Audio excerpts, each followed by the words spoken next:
menurut ayat Quran dan hadis Nabi itu nanti ada bermacam-macam. Ada orang beriman itu yang dimasukkan surga.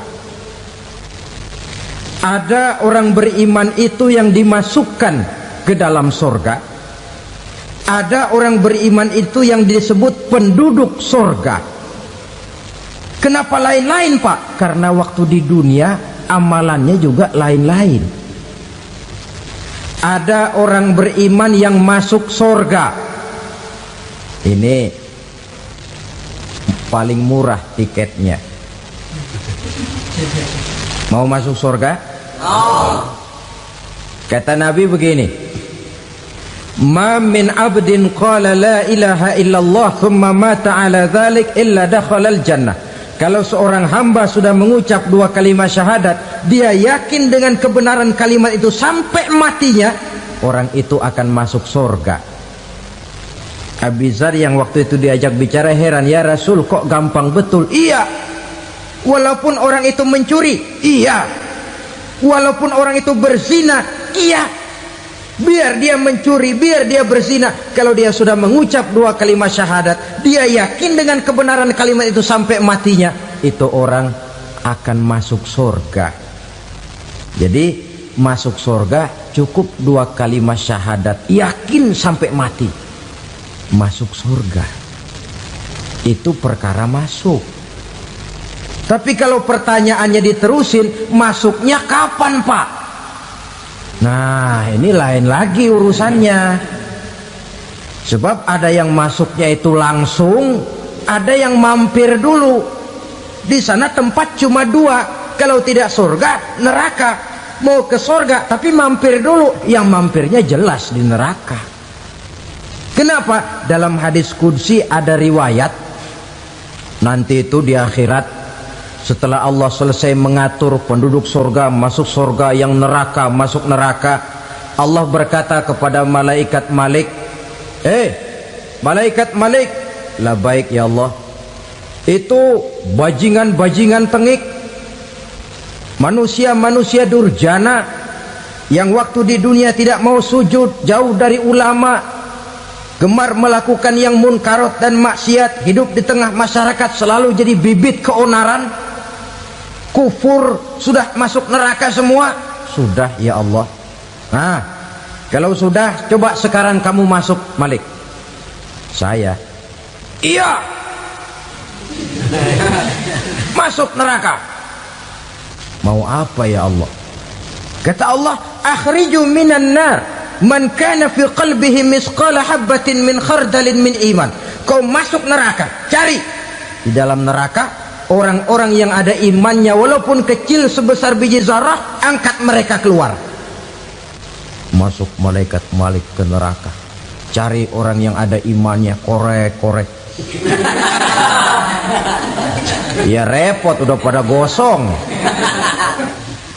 Yang ada imannya diangkat ke atas, yang ada imannya diangkat ke atas, lalu dimandikan di Nahrul Hayat, namanya sungai kehidupan di akhirat nanti. Cakep lagi rupanya, bersih lagi wajahnya, apel di hadapan Allah. Kata Allah, bagaimana mas? Kapok nggak sampean? Kapok ya Allah. Nah, kalau kapok, idhab fadkhulil jannah, pergi masuk surga sana. Berangkat mereka ke surga, ketemu sama teman-temannya yang udah sampai lebih dulu, yang nggak pakai mampir lagi. Terjadi dialog. Kata teman-temannya yang udah pada nyampe duluan, mas, iya, emang baru sampai? Saya baru sampai. Memang mampir di mana dulu mas? Kita sudah lama sampai di surga. Saudara buka surah Al-Muddatsir ayat 34-35. Ma salakakum fis saqar? Kenapa kamu mampir di neraka Saqar? Qalu lam naku minal musallin. Mereka menjawab, kami mampir di neraka Saqar mas, gara-gara dulunya kami waktu di dunia tidak pernah sholat. Tidak pernah sholat? Tidak pernah. Kan rumahnya dekat masjid, cuma dekat doang mas. Sholat mah enggak saya. Enggak pernah ngasih makan fakir miskin, enggak pernah hadir di majelis taklim, pendeknya enggak pernah melakukan kebajikan, maka saya pun mampir di neraka sakor. Untung betul saya punya iman mas sedikit. Waktu hidup di dunia dulu saya pernah mengucap 2 kalimat syahadat, sekali-kalinya waktu mau kawin. Masya Allah. Untung saja kawin, kalau nggak kawin polos.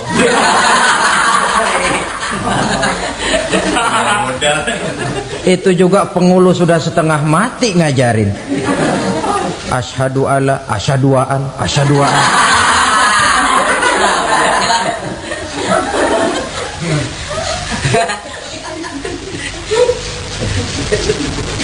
Ini namanya masuk surga, ada mampir dulu. Ada pula orang mukmin itu yang dimasukkan surga. Namanya dimasukkan kan terima beres. Saya masuk ke rumah, jalan sendiri, cari tempat sendiri. Saya dimasukkan ke dalam rumah, terima beres, pokok ada di dalam, itu dimasukkan namanya. Nggak pakai mampir. Tapi tentu tiketnya lebih mahal ketimbang yang pertama tadi. Apa kata Allah? Innal ladzina amanu wa amilus salihat la ukaffiranna anhum sayyi'atihim wa la udkhilannahum jannah. Sesungguhnya orang-orang yang beriman kemudian beramal soleh, kami hapuskan segala dosa dan kesalahannya, kami masukkan mereka ke dalam surga. Lihat ayatnya, Allah yang memasukkan, kita yang dimasukkan. Tidak pakai transit, tidak usah mampir. Cuma tidak cukup syahadat, tidak cukup amanu, tapi diiringi dengan wa'amilus salih. Iman, amal. Tidak cukup syahadat, lalu dibuktikan dia sholat, dia zakat, puasa, lalu dia melakukan berbagai macam kebajikan. Ini yang menyebabkan dia tidak pakai mampir di tempat yang bernama sakor. Lalu ada pula orang mukmin itu yang disebut penduduk sorga. Wah, ini sudah VIP ini. Ashabul jannah, penduduk sorga. Siapa mereka? Kata Allah, innal ladzina amanu summa istaqamu fala khaufun alaihim wala hum yahzanun ulaika ashabul jannah hum fiha khalidun. Sesungguhnya orang-orang yang beriman lalu istiqamah, tetap dalam melaksanakan perintah Allah, tidak goyah, tidak labil tapi stabil, istiqamah, mereka tidak takut dan tidak bersedih hati. Merekalah penduduk surga. Iman, istiqamah. Tidak punya duit, sembahyang. Banyak duit, sembahyang. Miskin, sembahyang. Kaya, tetap sembahyang. Istiqamah. Kadang orang kalau susah rajin ke masjid, banyak duitnya ngelihat masjid melengos. Waktu miskin hamba Allah, setelah kaya jadi hamba harta. Bergeser, tidak ada nilai istiqomahnya. Saudara-saudara, dengan begitu penduduk neraka itu dua. Ada penduduk permanen, ada penduduk yang semi permanen. Yang semi permanen orang-orang beriman yang mempunyai dosa besar. Mereka masuk ke neraka untuk menerima azab sesuai dengan dosanya. Bila selesai masa azab itu, mereka akan diangkat untuk ditempatkan kembali ke dalam surganya Allah Subhanahu wa ta'ala. Nah, dikala itulah saudara-saudara, ada yang disebut syafaat dari Rasulullah Sallallahu Alaihi Wasallam. Tapi tentu jangan lupa, syafaat ini ibarat kain menambal dia. Kita punya kain bolong-bolong sedikit, syafaat yang menambal. Sholat kita ada kurang dikit, sedekah kita ada campur riak dikit, amalan kita ada tidak karena Allah dikit, kita berharap syafaat. Jadi biarlah kain masih bolong-bolong, yang penting punya kain. Tapi kalau kainnya tidak ada, yang ditambal apanya?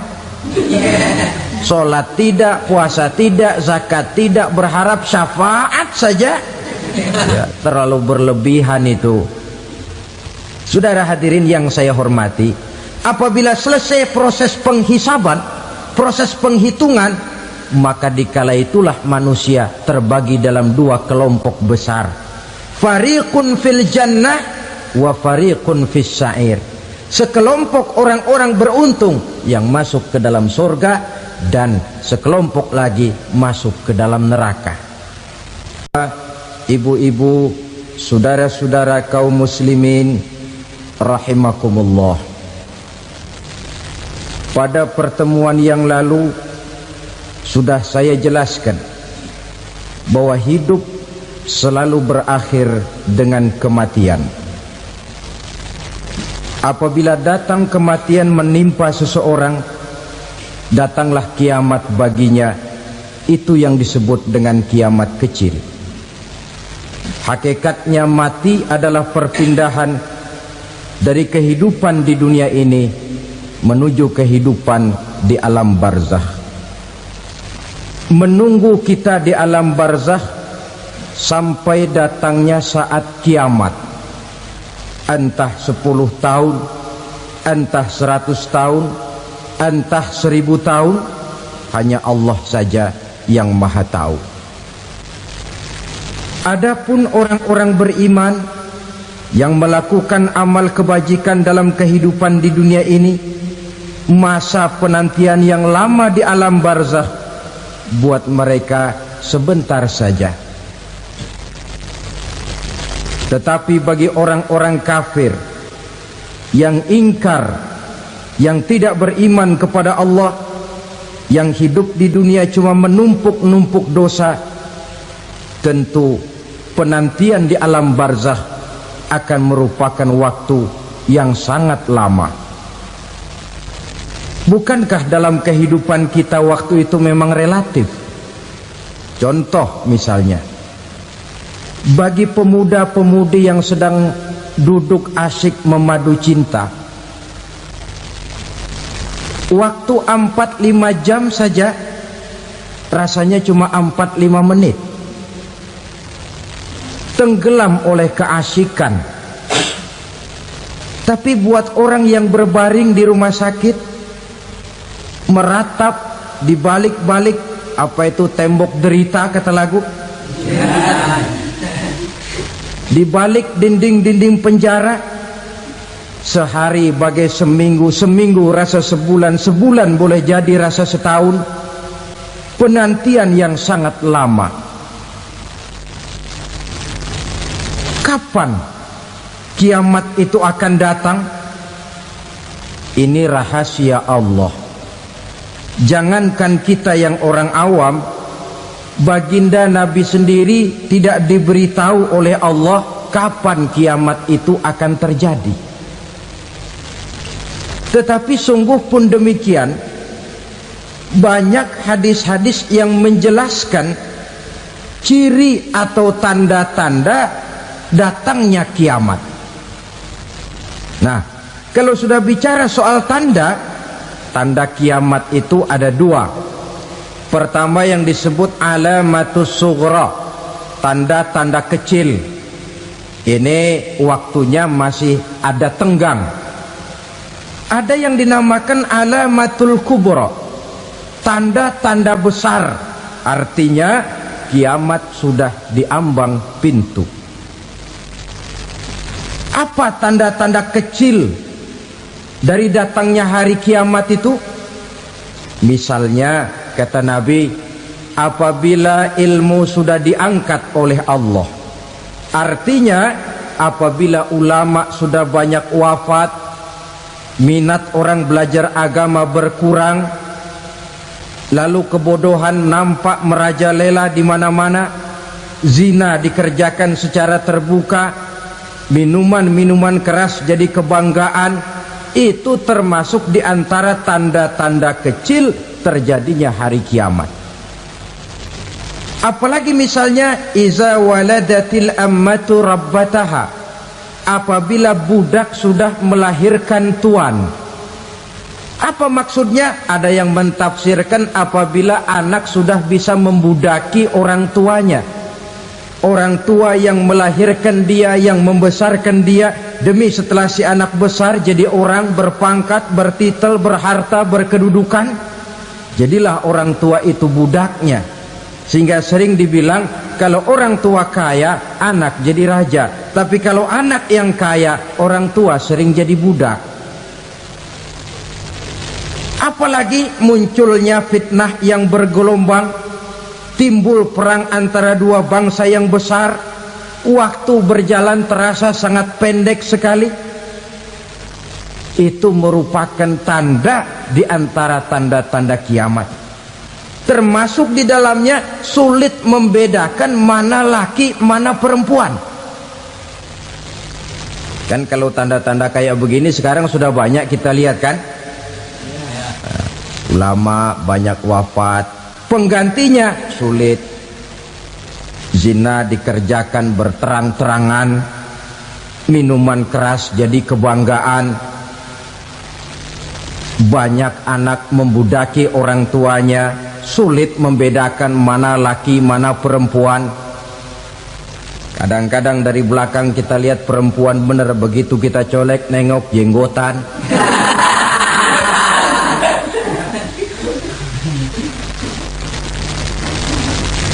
Ini termasuk tanda-tanda kecil, masih ada tenggang sampai akan terjadinya kiamat itu. Nah, yang dimaksud dengan tanda-tanda besar, ini tanda besar artinya kiamat sudah di ambang pintu. Pertama, matahari terbit dari sebelah barat. Apabila matahari sudah terbit dari arah sebelah barat, tertutuplah sudah pintu taubat. Bersabda Nabi kita, la taqumus sa'atu hatta tatlu'a syamsu min maghribiha. Tidak akan datang hari kiamat sampai matahari terbit dari arah sebelah barat. Wa iza tala'at, manakala matahari telah terbit dari arah sebelah barat, wara'ahan nasu, manusia banyak menyaksikan itu, amanu ajma'un, mereka pun lalu beriman. Yang tadinya kafir, yang tadinya ingkar, yang tadinya membangkang, setelah melihat matahari terbit dari sebelah barat, buru-buru beriman, berlomba-lomba mengucap dua kalimat syahadat. Tapi apa yang terjadi? Kata Nabi, wadzalika hina la yanfa'u nafsan imanuha lam takun amanat min qabl. Hari itu adalah hari yang iman sudah tidak berguna lagi bagi seseorang apabila sebelumnya memang dia tidak pernah beriman. Au kasabat fi imaniha khaira, atau beriman tetapi tidak pernah melakukan kebajikan di dalam keimanannya itu. Hari yang sudah kasib, hari yang sudah terlambat, beriman tidak akan ada gunanya lagi. Ini pelajaran buat kita. Sebelum sang surya terbit dari sebelah barat, sebelum nafas sampai di tenggorokan, artinya pintu taubat masih terbuka. Kalau dua hal itu sudah terwujud, nafas sudah sampai di kerongkongan atau matahari sudah terbit dari arah sebelah barat, tertutuplah sudah pintu taubat. Tak ada lagi gunanya pangkat, jabatan, harta, bahkan beriman pun dalam suasana macam itu too late, kata orang Kulon. Sudah terlambat. Matahari terbit dari arah sebelah barat, itu tanda besar, artinya kiamat sudah di ambang pintu. Lalu apalagi tanda besar? Munculnya Dajjal. Dajjal artinya pendusta-pendusta yang menyesatkan manusia. Ada dua macam Dajjal, saudara. Ada Dajjal kecil, ini Dajjal kelas teri. Kalau ini sejak zaman Rasulullah sudah ada itu. Tiap zaman ada. Di zaman Rasulullah misalnya ada yang bernama Aswad al-Unsi dari Yaman. Ada yang namanya Musailamah Al-Kazzab dari Yamamah. Ada yang namanya Ibnu Sayyad dari Madinah. Ini dajjal-dajjal di zaman Rasul. Musailamatul Kazzab memproklamirkan diri jadi nabi dia. Di zaman Rasul masih hidup. Ini dajjal zaman Nabi. Di zaman sahabat muncul dajjal-dajjal. Di zaman kita sekarang ini dajjal-dajjal pun gentayangan. Dajjal-dajjal kelas teri. Kerjanya mendustakan manusia, menyesatkan manusia, memalingkan manusia dari jalan yang benar dan diridhoi oleh Allah Subhanahu wa taala. Adapun yang merupakan tanda besar dari datangnya kiamat, dajjal-dajjal kelas kakap. Pembohong-pembohong besar yang menyesatkan masyarakat manusia berpaling dari jalan Allah mengikuti jalan mereka. Apa sih ciri dajjal itu? Kata Nabi dalam hadis Bukhari Muslim, inna dajjala, sesungguhnya yang namanya dajjal itu yakhruju, satu saat akan muncul mendekati hari kiamat. Wa inna ma'ahu ma'an, si dajjal ini membawa air, wa naran, dan juga membawa api. Dua simbol. Di tangan yang satu dia bawa air, di tangan yang satu dia bawa api. Wa ammal ladzi yarahu an-nasu ma'an fanarun, adapun yang orang banyak lihat air, hakikatnya adalah api. Yang dilihat api, hakikatnya adalah air. Oleh sebab itu, kalau api yang ditawarkan, ambillah air. Kalau air yang ditawarkan, pilihlah api. Maksudnya apa ini? Ini bahasa simbol, saudara-saudara. Dajjal bicaranya seolah-olah untuk kepentingan manusia, menawarkan surga. Surga yang dia tawarkan hakikatnya neraka. Hai manusia, kalau kau mau bahagia, jangan dekat-dekat dengan agama. Sholat itu tidak efektif dan efisien, tidak produktif dari segi ekonomi itu. Menghadiri majelis taklim cuma buang-buang waktu. Tahajud, tasbih, tahlil, baca Quran, apa itu? Pekerjaan mubazir saja. Hidup ini cuma sekali, masa yang cuma sekali, manfaatkan dengan sebaik-baiknya. Mumpung, dibawanya sifat mumpung tetapi dalam pengertian yang sangat negatif. Bicaranya seolah-olah untuk kepentingan manusia, tetapi sebenarnya menjerumuskan manusia. Menawarkan air tapi sebenarnya api, menawarkan api tapi hakikatnya air. Buat apa kamu sholat? Buat apa kamu bayar zakat? Buat apa kamu puasa? Surga yang dicanangkan dajjal hakikatnya neraka. Neraka yang digambarkan dajjal pada dasarnya adalah surga. Jadi memutarbalikan fakta itu kerjaan dajjal. Yang hak jadi batil, yang batil dibilang hak, yang benar jadi salah, yang salah malah jadi benar. Tuntunan disuruh jadi tontonan, tontonan malah menjadi tuntunan. Itu pekerjaan dajjal profesinya. Zamannya Nabi Adam, dajjalnya kan iblis. Betul? Betul. Apa sih gang kerayuan iblis itu? Allah setelah menciptakan Nabi Adam kan bilang, Adam, kau dan istrimu Hawa tinggal di surga ini. Seluruh fasilitas yang ada di surga persilahkan kau nikmati. Satu yang tidak boleh, jangan coba-coba dekati pohon khuldi. Dekat saja jangan, apalagi sampai memetiknya. Datang dajjal yang namanya iblis ini. Adam, kamu tahu nggak kenapa tidak boleh makan buah khuldi? Ya nggak tahu, pokoknya saya dilarang. Bodoh kamu Dam. Khuldun artinya kekal. Kalau kamu makan itu buah, kau akan kekal di surga buat selamanya. Allah tidak kepengen, maka dilarang kamu makan buah khuldi. Kalau kau ingin kekal di surga Adam, makan saja. Saya bicara begini ini untuk kepentingan kamu Adam. Ini kan ciri-ciri Dajjal. Bicaranya sih seolah-olah untuk kepentingan Nabi Adam, hakikat sebenarnya menjerumuskan Nabi Adam supaya ingkar dan melanggar larangan dari Allah Subhanahu wa ta'ala. Jadi setelah muncul Dajjal, timbul kekacauan-kekacauan di masyarakat. Banyak yang terpengaruh, terpedaya dan terpesona, termasuk mereka yang memproklamirkan diri jadi nabi, mereka yang memproklamirkan diri jadi rasul di zaman sesudah Rasulullah wafat. Itu adalah Dajjal.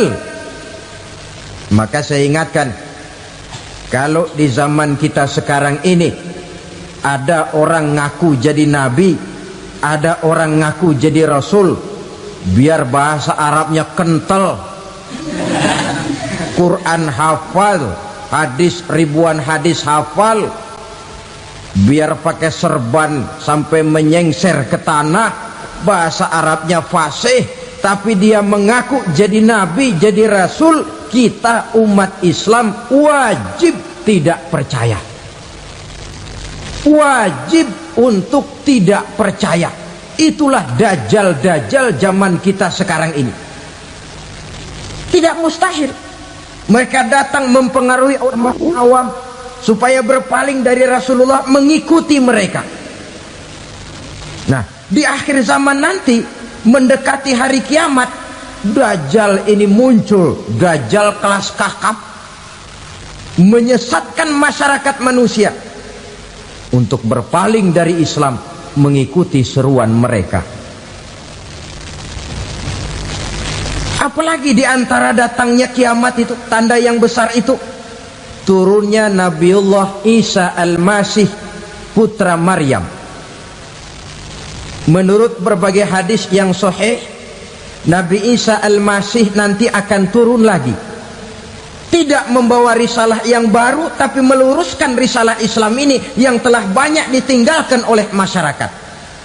Bahkan ada hadis menjelaskan beliau akan membunuh Nabi, mematahkan kayu-kayu salib, lalu melaksanakan haji dan umrah mengikuti syariat Nabi Muhammad, bukan membawa agama baru. Menjadi semacam mujaddid, reformer, menyelamatkan manusia dari bisikan Dajjal. Bahkan ada riwayat yang menjelaskan bahwa Nabi Isa berhasil mengalahkan Dajjal, mengembalikan masyarakat manusia kembali kepada ajaran Islam yang datang dari Allah, dibawa oleh Rasulullah Sallallahu Alaihi Wasallam. Dengan kata lain, turunnya Nabi Isa bukan sebagai Nabi dan Rasul baru, tetapi mengikuti syariat Nabi kita Muhammad Sallallahu Alaihi Wasallam.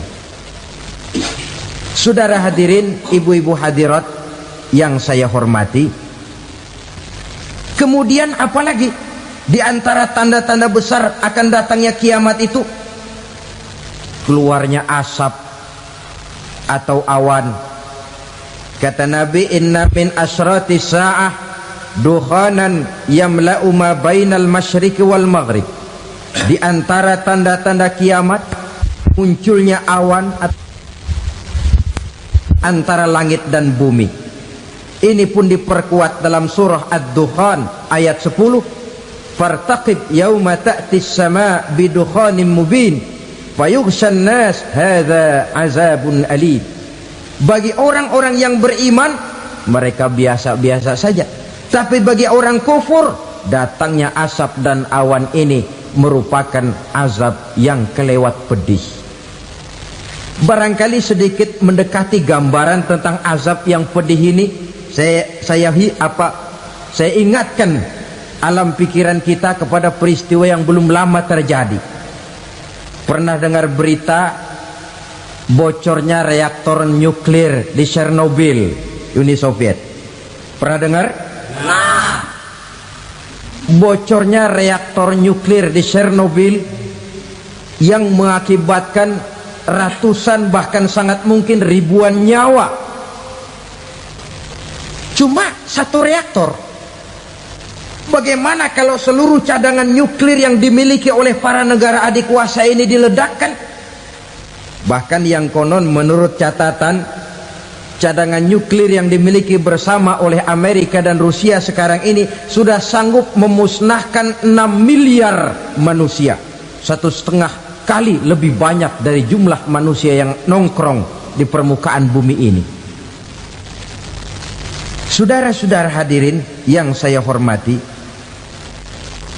lalu saat mendekati hari kiamat, apalagi tandanya setelah Nabi Isa wafat, pada saat turunnya yang kedua kali,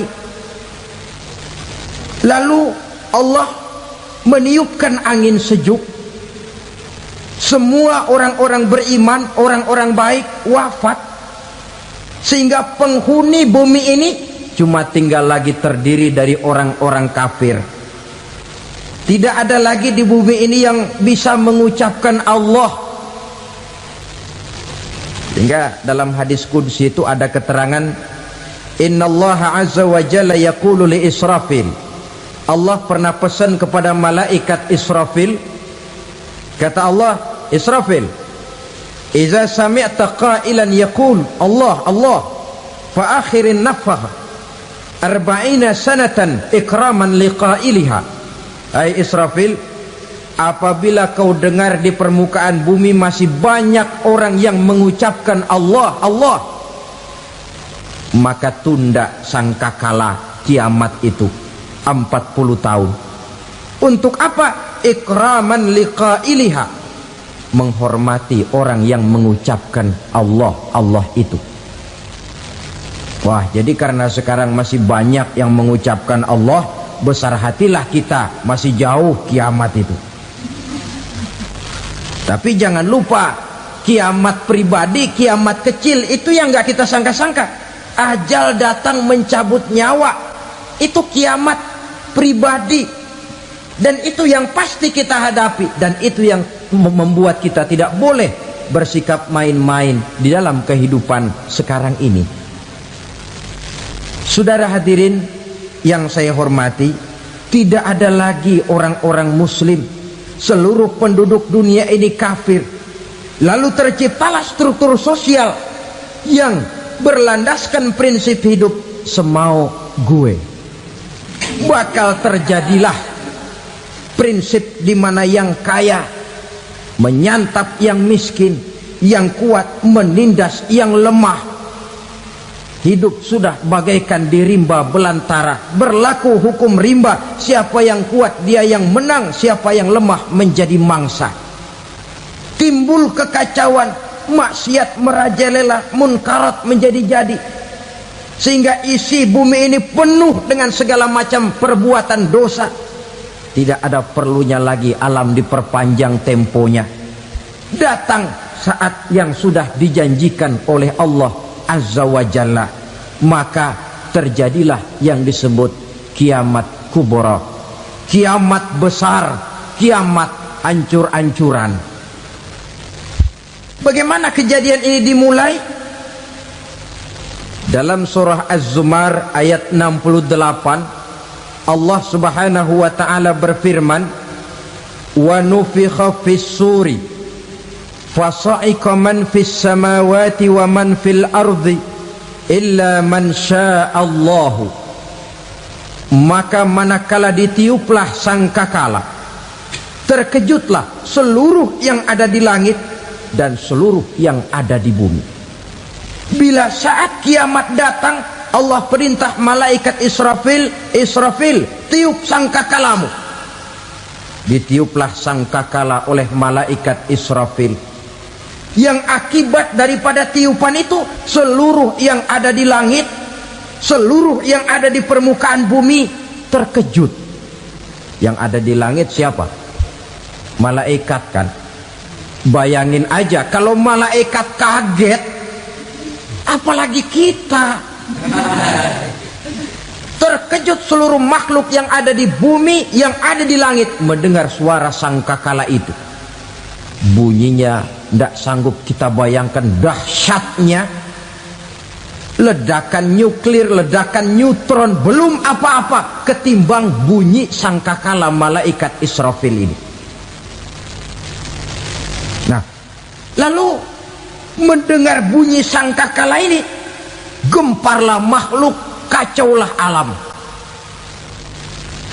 Bumi gempa, planet-planet bertabrakan, gunung meletus, air laut tumpah ke darat, angin topan bertiup, halilintar menyambar, lalu semua yang bernama hidup mati total. Mati bareng tanpa persiapan. La haula wala quwata illa billah. Saya kadang-kadang dalam tafakur bermohon, ya Allah, mudah-mudahan saya nggak nemuin kiamat beneran. Ngeri. Tidak bisa kita bayangkan macam apa suasana seperti itu. Allah saja banyak memberikan gambaran, misalnya Al-Qari'ah, wa mal qari'ah, wa ma adraka mal qari'ah. Kejadian yang menggemparkan. Tahukah kamu apa kejadian yang menggemparkan itu? Yauma yakunun nasu kal farasil mabsus wa takunul jibalu kal ihnil manfus. Pada saat itu manusia berterbangan bagai kupu-kupu, gunung berterbangan seperti kapas ditiup angin. Gunung saja macam kapas, konon lagi manusia. Kematian total, mulai semut sampai gajah mati, jin mati, iblis mati, malaikat mati. Malaikat saja mati. Saudara hadirin yang saya hormati, kematian total yang tanpa persiapan. Orang bilang, Pak, kalau mati bareng begitu yang repot malaikat maut dong ya. Cabut sana, cabut sini. Itu kalau menurut logika kita, mestinya begitu menurut logika. Tapi logika juga yang nggak perlu serepot itu. Sebab untuk mematikan listrik di wilayah DKI, di wilayah Jakarta, nggak perlu tiap rumah didatengin, matiin, ya lama. Cukup dari kantor pusatnya saja PLN, tekan satu tombol, gelaplah seluruh Jakarta.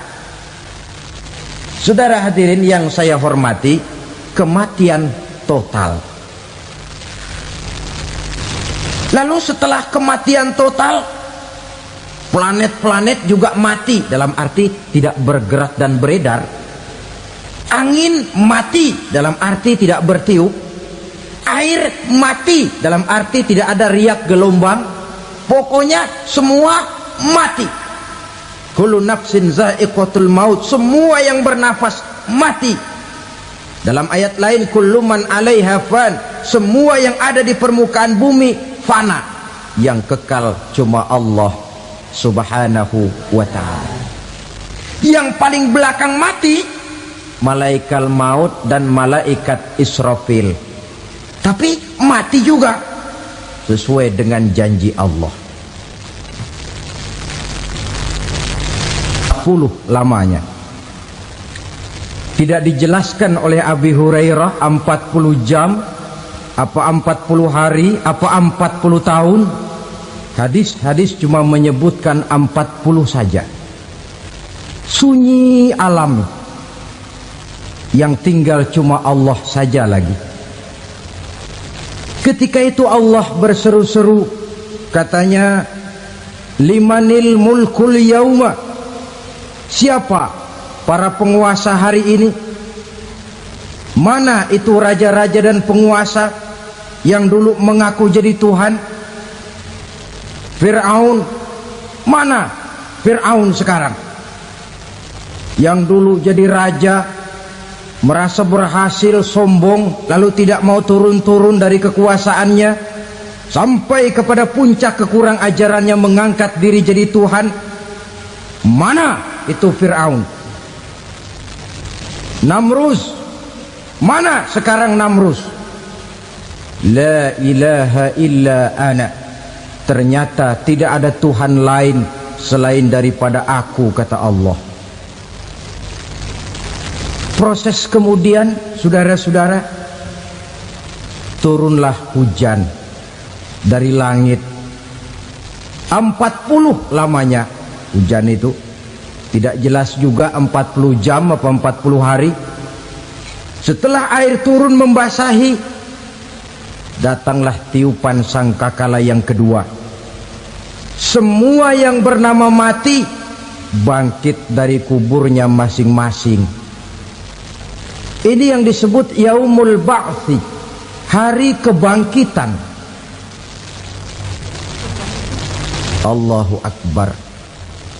Pada saat kita bangkit dari kubur kita masing-masing, kumpul di padang mahsyar namanya. Bayangin aja, saya sendiri nggak sanggup bayangin. Manusia sejak zaman Adam sampai zaman kiamat kumpul bareng di tempat sama. Berapa banyaknya itu?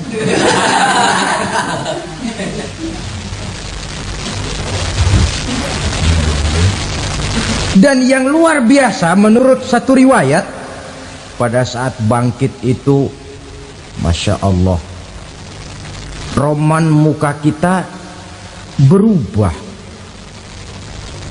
disesuaikan dengan amalan kita waktu di dunia ini. Barang siapa yang waktu di dunia amalannya itu amalan tikus, di akhirat nanti dia bangkit dari kubur, mukanya seperti muka tikus. Gagah betul badannya, tapi mukanya seperti tikus. Kenapa? Amalannya waktu di dunia seperti amalan tikus. Apa amalan tikus itu? Suka ngegeragoti barang yang sudah disimpan rapi-rapi. Orang sudah simpan uang rapi-rapi, simpan perhiasan rapi-rapi, digeragoti oleh tikus. Maling-maling, pencoleng-pencoleng, koruptor-koruptor, itu nanti di akhirat nanti kita lihat mukanya seperti muka tikus. Oh, ini waktu di dunia suka nyolong, mukanya seperti muka tikus. Barang siapa yang waktu di dunia ini amalannya itu amalan macan, dia akan bangkit nanti mukanya seperti muka macan. Apa amalan macan? Macan itu amalannya menang-menangan. Orang yang mau menang saja nggak mau mengalah. Coba lihat di hutan, kenal hutan nggak? Di hutan, raja hutan di mana-mana pasti macan, betul kan? Betul. Padahal hutan belum pernah bikin pemilihan umum. Tapi macan tidak peduli ada pemilihan umum apa tidak, pokok saya raja. Sebab apa? Macan jadi raja itu bukan karena benar, tapi karena kuat jadi raja. Setelah dia jadi raja, rakyat hutan yang mesti dilindungi malah dimakan oleh raja macan. Kambing rakyat hutan dimakan oleh macan. Ayam rakyat hutan dimakan oleh macan. Itu nanti kita lihat di akhirat itu mukanya seperti muka macan, gagah betul. Lalu barang siapa yang di dunia ini amalannya itu seperti amalan anjing, nanti dia punya muka seperti muka anjing. Apa amalan anjing? Pertama, anjing itu kalau disuruh jaga rumah, dia tidak bisa membedakan mana maling, mana tamu. Biar yang datang maling, kalau bawa tulang, anjing kalem. Yang kedua, anjing itu akan setia kepada siapa saja yang memberinya roti. Siapa yang memberinya roti, itulah majikannya. Apa kata majikannya pasti dia laksanakan. Soal benar atau salah dia tidak peduli. Setelah anjing dapat roti, dia tidak punya pilihan lain kecuali bilang, abdi mah kumaha juragan wae ayeuna mah.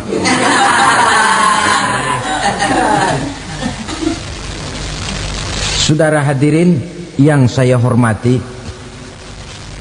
berkumpul di padang mahsyar, tiap orang sibuk dengan persoalannya masing-masing. Matahari waktu itu didekatkan oleh Allah, panas luar biasa.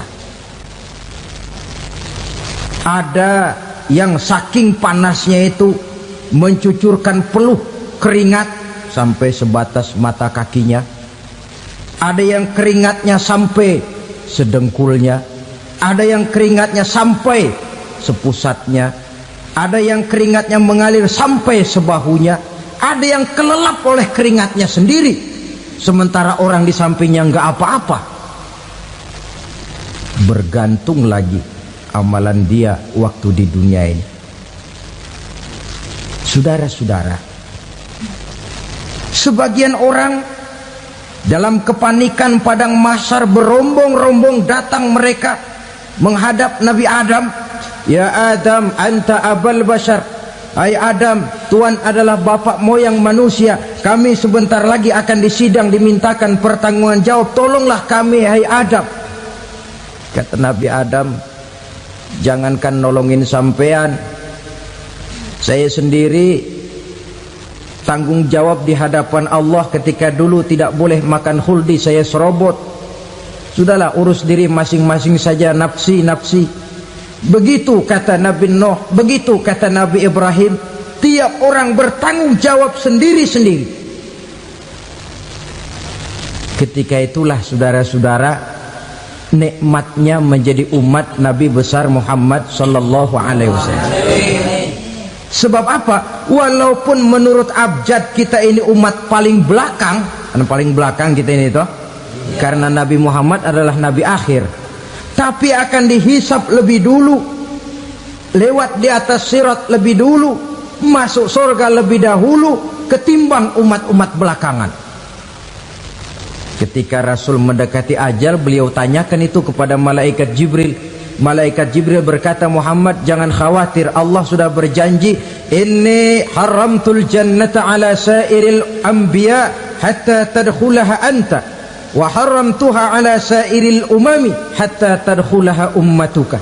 Surga aku haramkan buat seluruh nabi kecuali kalau engkau Muhammad sudah masuk ke dalamnya, dan surga aku haramkan buat seluruh umat kecuali kalau umatmu Muhammad sudah masuk ke dalamnya. Logikanya, walaupun menurut abjad kita umat paling belakang, bakal dihisap paling dulu, lewat di atas sirat paling dulu, masuk surga paling dulu, kalau mampir ke neraka juga paling dulu. Ya resiko. Jangan mau enaknya aja paling dulu. Saudara hadirin yang saya hormati, setelah masa kebangkitan itu jangan dikira begitu bangkit langsung diperiksa, masih menunggu menanti ribuan tahun perhitungan padang mahsyar untuk sampai kepada proses yang disebut yaumul hisab, hari perhitungan. Seorang demi seorang bakal dipanggil. Bayangkan saja, kita se-RT saja di absen, kadang-kadang perlu waktu lama. Ini manusia sejak zaman Nabi Adam sampai datang hari kiamat, satu demi satu disidang di hadapan Qadhi Rabbul Jalil. Status sosial copot sudah waktu itu. Yang pernah jadi hartawan di situ tidak lagi kelihatan kehartawanannya. Yang pernah jadi jenderal tidak lagi dipanggil jenderalnya. Yang ustadz tidak lagi dipanggil al-mukarramnya. Seluruh status sosial selesai. Dipanggillah kita seorang demi seorang menghadap Qadhi Rabbul Jalil. Bagaimana proses penghisaban itu? Pertama, proses tanya jawab.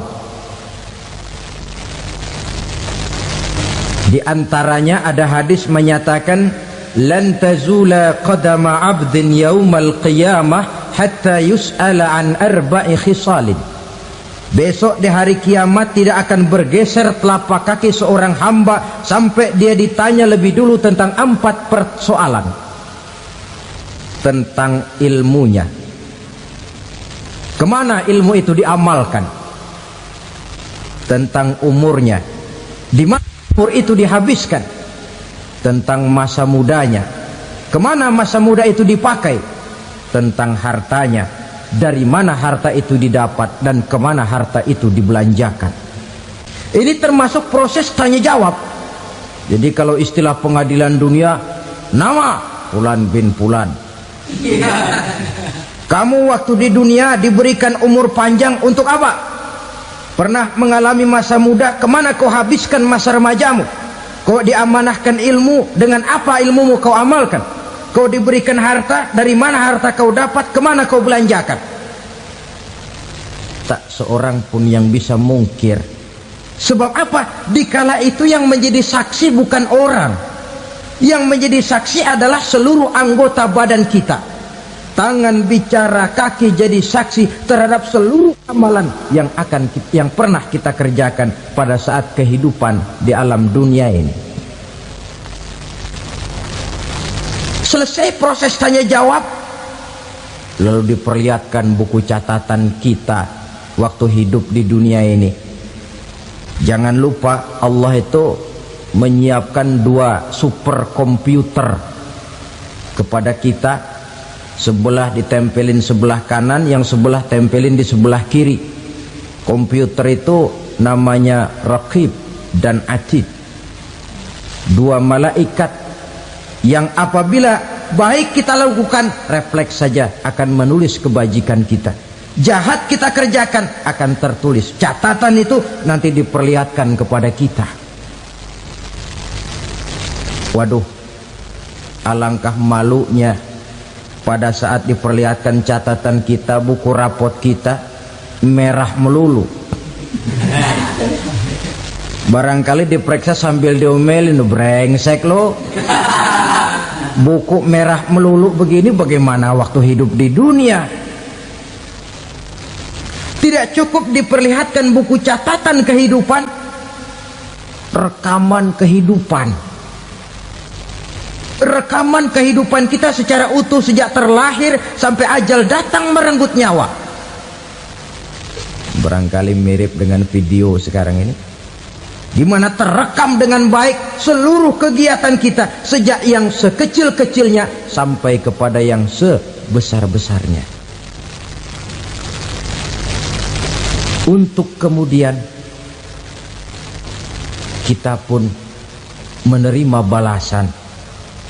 In khairan fa khairun wa in syarran fa syarrun. Kalau baik ya baik balasannya, kalau jahat ya jahat juga balasannya. Catatan-catatan kita diberikan. Kalau banyak kebajikannya diberikan di tangan kanan dengan cara yang halus. Kalau banyak kejahatannya diberikan dari sebelah kiri atau dilempar dari belakang. Itulah sebabnya sejak di dunia ini kita sudah mohon kepada Allah. Ketika berwudu membasuh tangan kanan, apa kita bilang? Allahumma a'tini kitabi biyamini wa hasibni hisaban yasira. Ya Allah, berikan saya kitab di tangan kanan, dan kalau saya memang perlu dihisap, hisaplah saya yang seringan-ringannya. Tangan kiri berlindung kita kepada Allah, jangan sampai diberikan kitab di tangan kiri atau dari arah sebelah belakang. Wa a'udzubika an tu'tiya kitabi bishimali aw min wara'i zuhri, dari arah sebelah belakang. Na'udzubillah min dzalik. Setelah selesai lewat proses penghisaban, lewat mizan, timbangan, maka yang sudah selesai dihisab itu bergeraklah menuju sirat, jembatan yang terbentang menuju surga melalui neraka. Saudara-saudara, panjangnya perjalanan sirat itu memakan waktu ratusan tahun. Tetapi orang yang lewat di atas sirat pun macam-macam, bergantung amalannya ketika di dunia ini. Ada yang lewat di atas sirat itu kalbarkil khatib, seperti kilat yang menyambar, lep, sudah sampai dia di surga.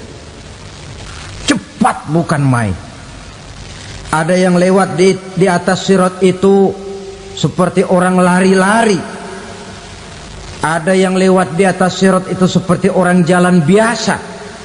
Ada yang sambil merangkak, ada yang sambil ngesor, ada yang sambil gelayutan, ada yang selamat sampai ke ujung ke surga, ada yang tergelincir jatuh masuk ke dalam neraka, bergantung amalannya dalam kehidupan di dunia sekarang ini. Tiap kita akan melewati yang namanya sirat ini. Saudara-saudara kaum muslimin yang saya hormati,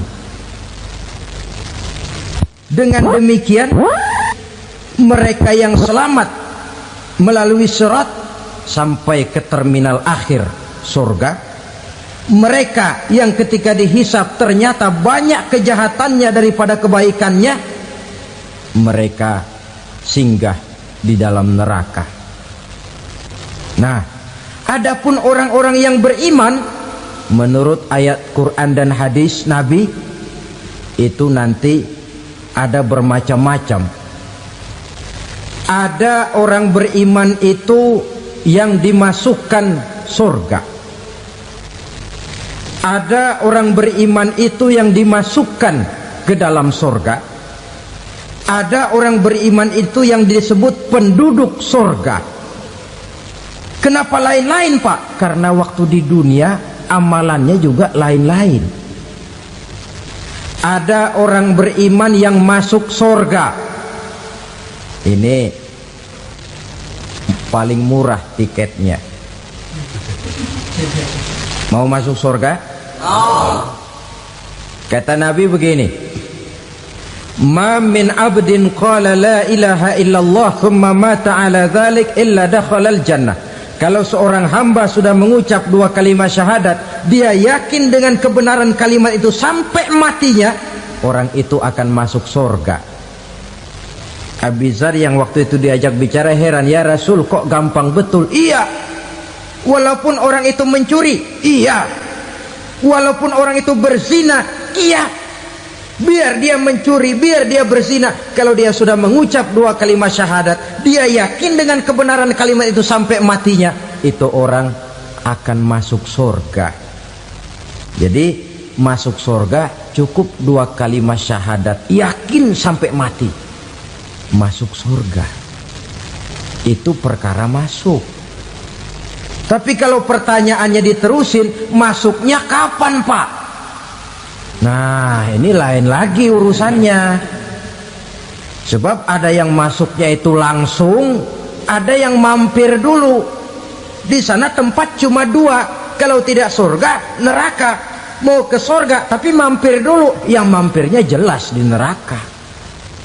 Kenapa? Dalam hadis qudsi ada riwayat, nanti itu di akhirat, setelah Allah selesai mengatur penduduk surga masuk surga, yang neraka masuk neraka, Allah berkata kepada malaikat Malik, malaikat Malik, labaik ya Allah, itu bajingan-bajingan tengik, manusia-manusia durjana yang waktu di dunia tidak mau sujud, jauh dari ulama, gemar melakukan yang munkarat dan maksiat, hidup di tengah masyarakat selalu jadi bibit keonaran, kufur, sudah masuk neraka semua.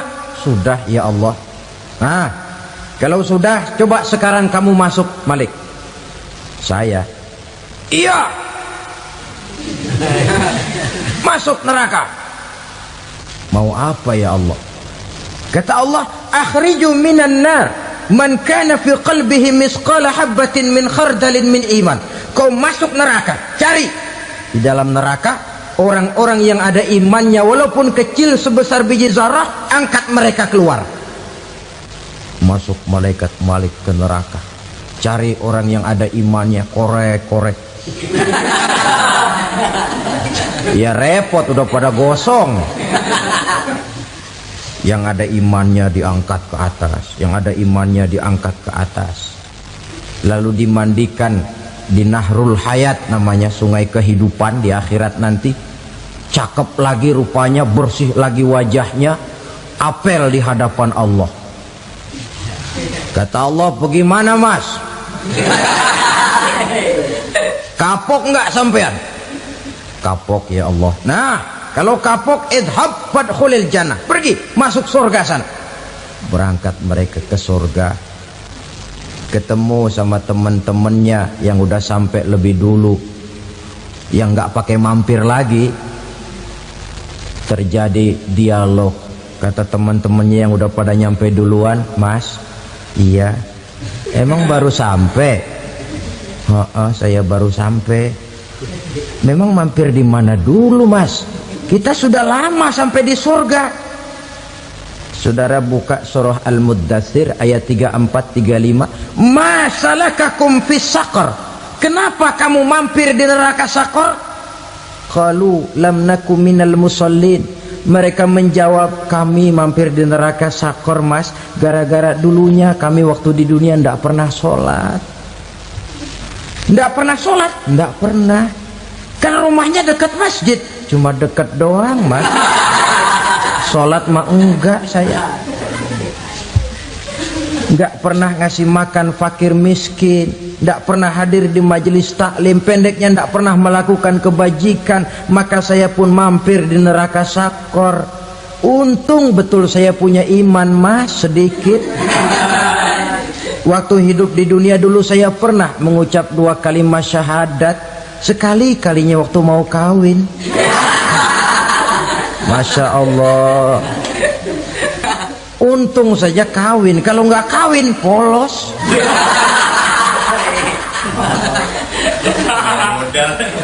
Itu juga pengulu sudah setengah mati ngajarin. Asyhadu alla, asyaduaan, asyaduaan.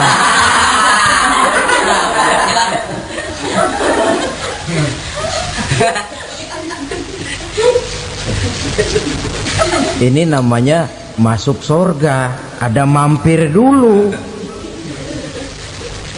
Ada pula orang mukmin itu yang dimasukkan surga. Namanya dimasukkan kan terima beres. Saya masuk ke rumah, jalan sendiri, cari tempat sendiri. Saya dimasukkan ke dalam rumah, terima beres, pokok ada di dalam, itu dimasukkan namanya. Nggak pakai mampir. Tapi tentu tiketnya lebih mahal ketimbang yang pertama tadi. Apa kata Allah? Innal ladzina amanu wa amilus salihat la ukaffiranna anhum sayyi'atihim wa la udkhilannahum jannah. Sesungguhnya orang-orang yang beriman kemudian beramal soleh, kami hapuskan segala dosa dan kesalahannya, kami masukkan mereka ke dalam surga. Lihat ayatnya, Allah yang memasukkan, kita yang dimasukkan. Tidak pakai transit, tidak usah mampir. Cuma tidak cukup syahadat, tidak cukup amanu, tapi diiringi dengan wa'amilus salih. Iman, amal. Tidak cukup syahadat, lalu dibuktikan dia sholat, dia zakat, puasa, lalu dia melakukan berbagai macam kebajikan.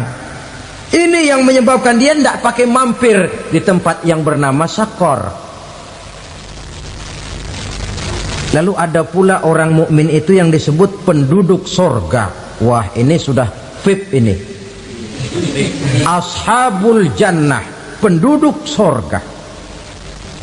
Siapa mereka? Kata Allah, innal ladzina amanu summa istaqamu fala khaufun alaihim wala hum yahzanun ulaika ashabul jannah hum fiha khalidun. Sesungguhnya orang-orang yang beriman lalu istiqamah, tetap dalam melaksanakan perintah Allah, tidak goyang, tidak labil tapi stabil, istiqamah, mereka tidak takut dan tidak bersedih hati. Merekalah penduduk surga. Iman, istiqamah. Tidak punya duit, sembayang. Banyak duit, sembayang. Miskin, sembayang. Kaya, tetap sembayang. Istiqamah. Kadang orang kalau susah rajin ke masjid, banyak duitnya ngelihat masjid melengos. Waktu miskin hamba Allah, setelah kaya jadi hamba harta. Bergeser, tidak ada nilai istiqomahnya. Saudara-saudara, dengan begitu penduduk neraka itu dua. Ada penduduk permanen, ada penduduk yang semi permanen. Yang semi permanen orang-orang beriman yang mempunyai dosa besar. Mereka masuk ke neraka untuk menerima azab sesuai dengan dosanya. Bila selesai masa azab itu, mereka akan diangkat untuk ditempatkan kembali ke dalam surganya Allah subhanahu wa ta'ala. Nah, dikala itulah saudara-saudara, ada yang disebut syafaat dari Rasulullah sallallahu alaihi wasallam. Tapi tentu jangan lupa, syafaat ini ibarat kain menambal dia. Kita punya kain bolong-bolong sedikit, syafaat yang menambal. Solat kita ada kurang dikit, sedekah kita ada campur riak dikit, amalan kita ada tidak karena Allah dikit, kita berharap syafaat. Jadi biarlah kain masih bolong-bolong, yang penting punya kain. Tapi kalau kainnya tidak ada, yang ditambal apanya? Solat tidak, puasa tidak, zakat tidak, berharap syafaat saja. Ya, terlalu berlebihan itu. Saudara hadirin yang saya hormati, apabila selesai proses penghisaban, proses penghitungan, maka dikala itulah manusia terbagi dalam dua kelompok besar. Fariqun fil jannah wa fariqun fis sa'ir. Sekelompok orang-orang beruntung yang masuk ke dalam surga, dan sekelompok lagi masuk ke dalam neraka.